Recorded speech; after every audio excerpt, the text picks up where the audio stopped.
What's going on, guys? Welcome back to the Football Capital.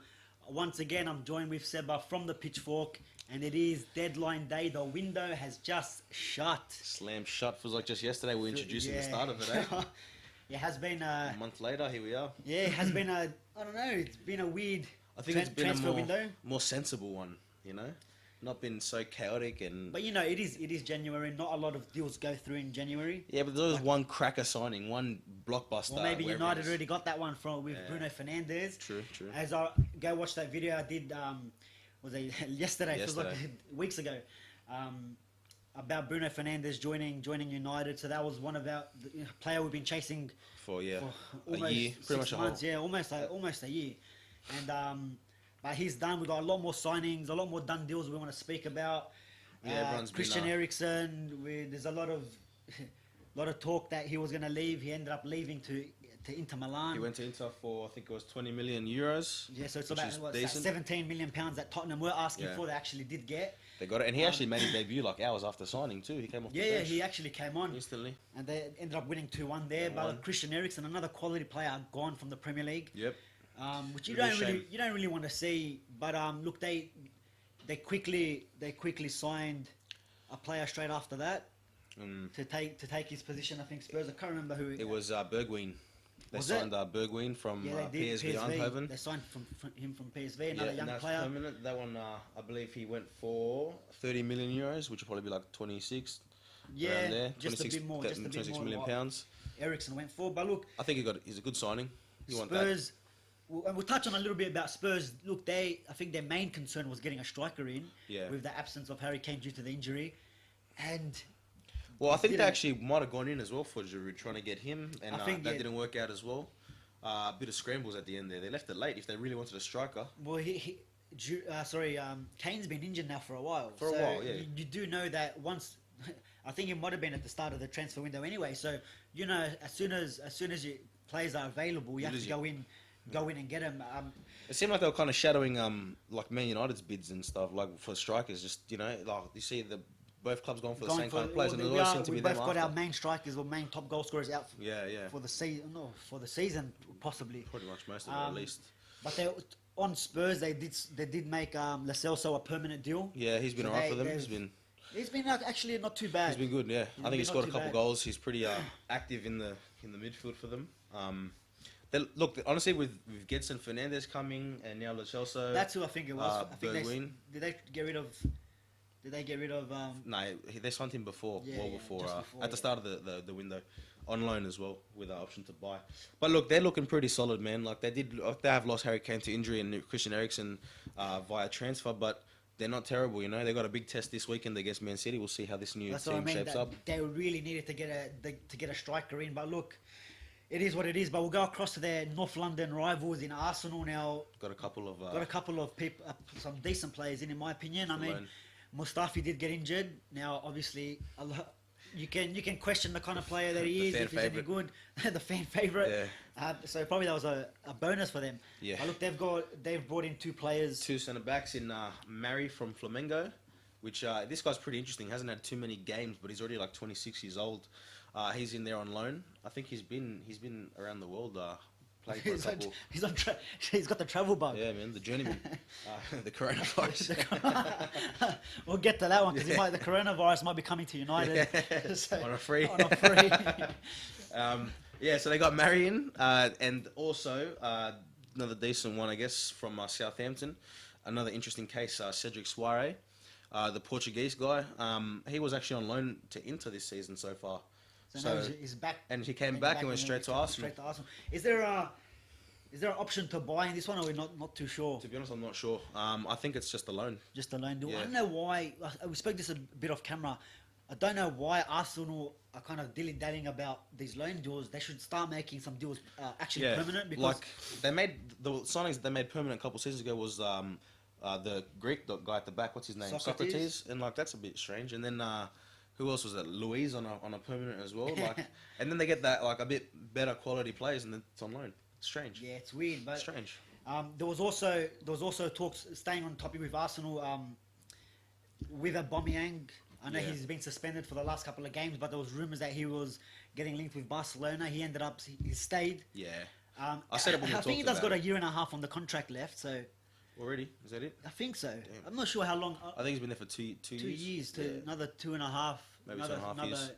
1.5 years. They can't afford to lose him, man. Honestly. I mean, look, if a team comes in, offers some big money for him, with his age, almost 30, 31 years old, if someone's giving you for 80 million pounds for a Aubameyang, I think you should take it, in my opinion, because you got teams like Barcelona trying to give Everton the 85 for Richarlison. That's Cristiano money. Yeah. That's how much that's how much Real Madrid bought Ronaldo for. So, but it's interesting with Arsenal, they didn't really. I mean, look, they didn't bolster their attack, but they got a lot of attackers. That's what I was about to say. Yeah, they don't really need firepower up front. I mean, they haven't really had too many injuries. Lacazette's been maybe not getting enough game time, but he hasn't been injured as much. Yeah. Pepe's been starting to get the hang of the Premier League a little bit. Yeah. With the young Still players, Martinelli has stepped up to the plate now. I think 10 goals in. Bit of a revelation, eh? Yeah, so he's been. And he's got options. I think they've called back. Ketia, from Leeds United. He scored last week, I think. Yeah, so I think they recalled him because he was on loan to Leeds United, so they called him back. Okay. Well, look, they got a bit more depth in their squad. It's smart business. I guess they're not a team to spend a crazy amount, so 2 free players at the back. Before we move on, touching on just a bit on Tottenham once again, Danny Rose. Danny Rose has left. Has gone to Newcastle on loan. That's you know what. It's going to shock me a little bit because I would have taken Danny Rose at United. Well, didn't they even lose Cole Walker-Peters? They did. Same position? No, he might be on the other side. All right, well, I think he might be on the other side, but you know what? I guess they might feel it's to Southampton. Yeah. But I didn't get it. They've been leaking goals the last couple. Oh, have they? They haven't really. Southampton no, Tottenham. They haven't really been keeping clean sheets since Mourinho's been. Yeah. Look, I mean, Mourinho is the defensive coach, so he might not be too happy about that one, but I guess he must be happy enough. You know, they're not that far down the table. What are they coming, like 5th, 4th? Spurs. Yeah. No. 6th. Spurs are below United, so about 7th, 6th. So I think they're almost level on points with us, but they've been up and down. They were looking for the striker, didn't get it. Arsenal, I think they made some decent business. Bit quiet. Arsenal weren't really like. Well, I mean, out look, there. They did their business. In the first window, they broke their transfer record, so I guess, you know, he's pretty. I think they still maybe in the summer, to refreshen up the squad if they want to challenge for. They're nowhere near where they top have 4. to be. No, so, not even. I would keep going. What have we got next there?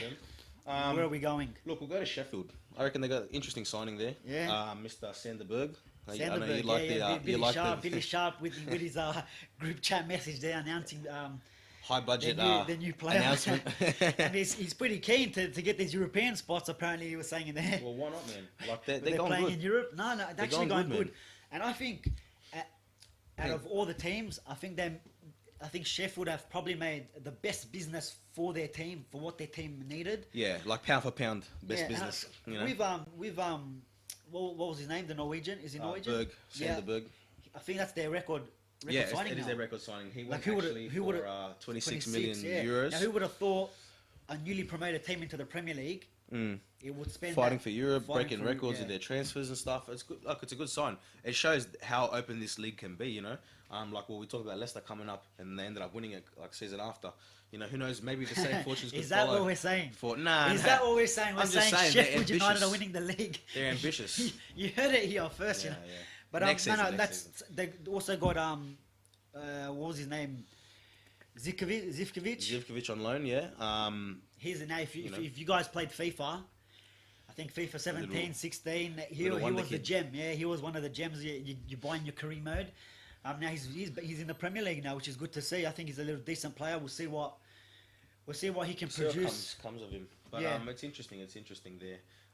Another one of the smaller ones, I guess I would say, is Brighton getting Lamptey, which is a Chelsea youngster. That's a bit of a shock for me because I think we spoke about him in a few previews and review shows and all that about.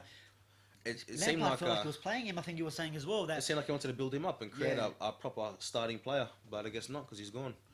You know. So that's an interesting one. So on Brighton as well, they did sign Aaron Moy on a permanent, not on deadline day, just before on a permanent deal. So that good business from Huddersfield. Yeah. I mean, so he stays with his it's good Australian for partner in Matty Ryan there. That's it. And look, it's good to see him still in the Premier League, I think He it's deserves to be there. likely they'll survive. Yeah. But you never know. But still, I think it's a good move. I think he's been fantastic, especially in the last couple of games for Brighton. He's been good. But look, He is good. He's got that not ability. much business from them, but not much. But they don't business. need to. They're having a good yeah. season. They're good enough, you know. Where they are, they're comfortable. They're happy. We got else. Like what else we got here? Probably United. What do you reckon? United, yeah. A little one. I was bewildered by it. You'll never going into a transfer window. You'll never think United will sign this player, but Sure enough, we have. I guess it's before we reveal exactly who it is, I guess it's just a little replacement for. I think they already know. No, there's no breaking news here. So the former Watford striker, Mr. Ighalo. Yeah, he has signed. Yeah, so he's a Nigerian striker on loan. Obviously, he's a replacement for Marcus Rashford because he's injured, likely for the whole season. Yeah, not a replacement, but like someone to fill in. Yeah. Well, I mean, pretty much during his injury. By the time his loan's over, Rashford should be coming like back and ready to play anyway. Yeah. So, let's hope he can make an impact. You know, he said that what do you think of the loan? Because it was a toss up between him and Joshua King from Bournemouth. I know they put in a bid. The first one was rejected. They went in a second time for him. I think who's their manager? Sean Dyche. Eddie Howe. Sorry, Sean Dyche. Burnley. Yeah. He said that if the player wants to leave, that he can't really stop him. But I really don't know what fell through there. So look, I don't know. Because it was like literally 2 hours before the window shut, there was no time. United were like, okay, look, if you don't want to go ahead with the deal, we're gonna look straight away. We're looking elsewhere. Yeah, you have to. And they have options. Look. What would I asked you before we started filming, like who'd you prefer out of the two? And I really didn't know who to pick, but now that I'm thinking about it, like Ighalo's on loan, and we wanted to buy King on permanent. I don't think. No, it was both loans. Both was a loan. I think both. So what bid was rejected then? That's strange. Yeah, something was rejected. I think both of them were going to be on a loan. Look, I think so. I'm pretty surprised by the move. To be honest with you, it wouldn't be the striker that I would think. I was thinking about it yesterday. I wouldn't have minded Giroud coming over because I think he's got the experience. We tend to play long crosses into the middle for some reason. But at the same time, Giroud was also linked to go to Tottenham. Now, as Chelsea, as owners of Chelsea or whoever's running their transfer policies there, why would you give a player that's going to boost the teams around you to get that top 4 spot? Well, you wouldn't really That's why he's not playing at Chelsea anyway. So what are they losing? Yeah, I know, but what they're losing, there could be a top 4 spot because if Giroud now comes into a United squad and scores 10 goals and scores important goals where United pick up the points and go above Chelsea, because we're not far off. We're 4 or 5 points off. Same with Spurs. If Spurs get someone like Giroud that comes in, he does pretty much the same thing what Kane was doing, and then you got a Chelsea team that again they're looking on at what could have been. Yeah. That's why I think they were trying to push him to go elsewhere. That's why the Inter Milan deal was almost close to being done. Don't know what happened there. Don't know what happened. Also Newcastle was in for him. I think you were saying to me before. And they got rejected. I don't think that a bid was actually made. I think that because the interest was from Inter Milan, I think they just pulled out from the negotiations. Figured they were never going to win. And then when Inter Milan said, "Nah, look, I think they got the players that they needed. Eriksen came in. Maybe they didn't want to spend any more money." That Newcastle tried to go back in for him, but I think it might have been a little bit too late there. But that's how it goes. That's how it goes sometimes. But yeah, United, to me, it's a bit of a shock. It's definitely a shock. Some United fans, I mean, carrying on like this is the end of the world. Carrying on like this deal, like what are the owners thinking? I mean, we've got a player that's injured. We're bringing a player on a 6-month loan. There's no option to buy because it's not in the contract. Yeah. Apparently, there's like an agreement, verbal agreement that there's an option to buy, but it's not stated in the contract. So when it's not like we have to buy him or we're going to buy him. Yeah. You look at even if there was an option to buy in the contract. I mean, you look at someone like James Rodriguez, Bayern Munich with an option to buy. No, now he's back at Real Madrid. Same as Coutinho. Coutinho is gone to Bayern. Yeah, and he'll be with back. an option to buy. Now they said they shipped him back out. Same with Sanchez. Sanchez was gone with an option to buy at the end of the season, and now Ollie's made it clear that he's going to come back. So, regardless if there's an option to buy at the end, it doesn't mean he's going to stay. 100%. But that to me, I think it's look, it's decent business. We do need bodies. For me, whether it was King, whether it was Giroud, whether it's anyone. I mean, obviously, I would have preferred Haaland. Yeah. But And look, you know what? Maybe he can come in here with Bruno Fernandes. They could have a thing. The two new boys, you know. I mean, he's not like a big name where everyone expects him to be a star. 25 goals in 6 months. Goals in 6 months. Yeah, but you never know. But if he does do that, then he's the genius. I won't be upset. You know what I mean? Look, it reminds of Henrik Larsson coming over. Kind of similar to that, a bit out of nowhere, left field. Yeah. And he was, he had a half decent season, half decent season too. But that, I think that was the biggest shock if you ask me for the window for on the deadline days, especially. Deadline day, we did have a few more. I think. A bit out of the Premier League. But even in the Premier League, before we go on, I think we had Ryan Bennett from Wolves going to Leicester City. Yep. That was another on loan as well. That's another strange one to me. I think when you're fighting on all fronts, Europa League, you're in cup competitions. You you're giving it to a team. I know, all right, Leicester more likely to make Champions League. Wolves even trying to push for that 4th spot. You're going to need all the players you need, but that's whatever. That's interesting to me. Wolves let go of Catroni, which I think is interesting. I think he was a good player. He went to Fiorentina. Maybe that was more the player wanting to go than the club. Who knows? Is that a loan deal as well? Yeah, loan deal. That's a loan deal. Loan deal. I can't make sense of that. Yeah, heaps of loan deals. Even like Angelino from Manchester City. Yeah. That was, I think, He's gone to Leipzig. Yeah, the only movement from them. I mean, like, you're struggling with defenders. Yeah. You've been since you've lost Laporte, and then Mendy's been out, and then Fernandinho's trying to be filling in. But when you got a proper defender, you don't want to use him. And it's not like they're struggling to pay his wages at the moment, like it's Man City. That's right. So that's all. But yeah, let's go a little bit outside of. Let's go travel to Europe. Yeah, outside of England, we had Emre Can. Yeah, he's been wanting to leave since the summer. So once he was told that he wasn't in the Champions League squad for Juventus. It was over for him, man. It was over for him. He wanted to leave. So those rumours, Manchester United were sniffing around, asking questions, but he's gone to Borussia Dortmund. It's good. Look, it's a good move. It's still a big club. They got a decent team, decent midfield. I don't know where he's gonna, I don't know if he's gonna be starting every game there himself. But it is on loan with the obligation to buy, so they have to. They have to buy him. They have to buy him. You have to get in there. He's yours. So that one's gonna cost them 26 million euros at the end of the season. That's an interesting one, Götze's on his way out, it looks like, because he hasn't renewed his contract. It's up at the end of the season. He can walk for free.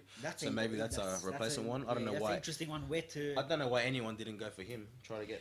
I'm still trying to figure out how Marcus Royce is still at Borussia Dortmund. Yeah, well, I mean, he loves the club, man. He's, I guess so. Out. Another one is Krzysztof Piątek, who was at AC Milan. He had a lot of hype behind him playing in Genoa, a lot of goals in a decent amount of appearances. He went to AC Milan and he started strong there as well, but then it dropped off. Now, obviously, AC Milan entirely is struggling as a team. Their highest goal scorer is their left back, Hernandez, which is crazy. So he get him as well. Put him up front. We should have got him on loan. So yeah, he's off to Hertha Berlin, which is an interesting one. He's only 24 years old. Now he has been struggling, obviously, but there's potential for a great player there. 24 million is not the most money. I think you were even telling me that. Why didn't United go for someone like that? I'd take him. I know he's struggled, but that's not expensive for a 24-year-old. You want to talk about youth? That's an investment that could pay dividends come season's end or even next season. I mean, we saw some of the goals he scored. He scored like 2 goals in every single game he played in his that first spell at the beginning for AC Milan. He ended up with 36 appearances, 13 goals by the time he left the club, which is not really good enough. It's not the worst. Yeah, he fell off, but then again, the whole team was kind of off. I mean, look, you bring in someone like Zlatan Ibrahimovic, it's kind of going to deflate you a little bit. You're bringing in a 10-year-old. Do you know what I mean? Like, I don't even, But that's crazy. It's crazy. They sold the 24-year-old for the 38-year-old. Yeah. It's nuts. But whatever, that's them. Hertha Berlin, I think, got a good deal there. So congratulations to them. He's off there. And what else we got, man? We got probably the last one here is the journeyman himself. The guy that moves every 6 months. I don't think he's... Not Ibrahimovic? Nah, not Zlatan. No. It's Mr. Kevin Prince Boateng. He's he's off to Besiktas. Yeah, man. He's gone to Turkey. He's gone to Turkey. Yeah, he's made another move. I feel like he only stays at clubs for like 6 months at a time. 6 months. Every transfer window, he goes off. It's crazy. He was at Barcelona not so long ago. Schalke. And then he went back to France for a little bit. Fiorentina he played for. He's all over the place. Yeah, Schalke. He hurt for Berlin, I think, for a little bit. And now United were interested in him at the start of the. Could you imagine? At the start of the season, imagine we got him, even when... He'd be alright, right? When Mourinho was here, but Boateng, Besiktas. You know what I like about Besiktas fans? If you go to any player's page. any player's page, it's come to Besiktas. And it worked, boys. It worked. So keep that up, man. Like I was hoping you guys would do it for Ashley Young years ago, but obviously it didn't work out. But yeah, moving on. That's like probably all the deadline day deals done. I reckon. Look, there wasn't much. All the major ones. What we're gonna do, guys, we're gonna this video we're just speaking a little bit about the done deals. We will have now another video talking about the deals that maybe didn't go through. What could have been. Obviously, so some of the main ones we're gonna touch on a little bit about Bale. I mean, he seems like he always wants to leave, but then wants to stay for some reason. Yeah, another window gone, and he'd rather play golf and sit on the bench than move and play football. Make that money, baby. Also, we'll touch on a little bit about Richarlison and the massive bid from Barcelona come calling. So we chat about that. So make sure, guys, you stay locked to the football capital. Make sure you hit that subscribe button, and if you want to know when all our videos come out, make sure you hit that bell to get notified when all the videos are coming out. But that is deadline day. There hasn't really been that busy, in my opinion, especially in the Premier League. There has nothing major. I think we'll also speak about on Chelsea in our other video about. Look, their transfer ban was lifted and they still didn't make no business. Yeah. So it'll be interesting. It'll be interesting to see how they finish off the rest of the season. Yeah, but did your team get the players you wanted, or what? You know, let us know. Are you happy with your business? Or? How about you? Before we go, Bruno Fernandes. You happy? Look. we didn't get Bruno Mars. We didn't get Sacha Baron Cohen. Bruno. No. We didn't get. We didn't get me. You didn't get this one. So look, I'm happy. Look, I didn't want a massive overhaul because we do that all the time and it just doesn't work out for us. Yeah. One player, he's here. We got him. Let's be happy as well. I mean, it's not crazy. Really no record broken. Apparently he's on 70k a week, which is modest for our team. So that's good. I'm happy. I'm happy enough. Yeah, guys. Once again, thanks for watching. Leave all your comments below. Let us know what you think about the deadline day, all the deals, all the rumours. Make sure you watch the previous video I did on United and about Rojo Lee going out on loan. A whole chat about Bruno Fernandes. And make sure that you watch our next video as well. Once again, thanks for watching and we'll catch you later.